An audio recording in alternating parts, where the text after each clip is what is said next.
Hi everyone，我来上班啦。在开会之前呢，我想跟大家聊几句。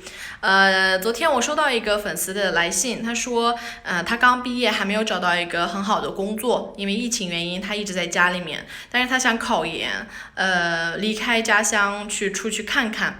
但是呢，这需要那么1年的时间去准备。在这期间呢，他害怕他周围的就是邻居阿姨们或者是亲戚们会说，哎，那谁家孩子刚毕业，你看还没有找到工作，那还不是吗？就那样那种流言蜚语，各种 gossip，他怕自己会在意，挺不过来，他怕自己的爸爸妈妈也挺不过来这样的一个，别人的这样的话语会在乎他。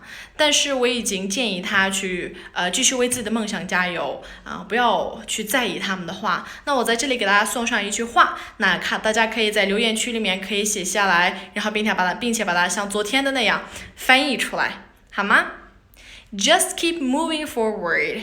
And don't give a shit about what anybody thinks. Do what you have to do just for yourself. Have a nice day.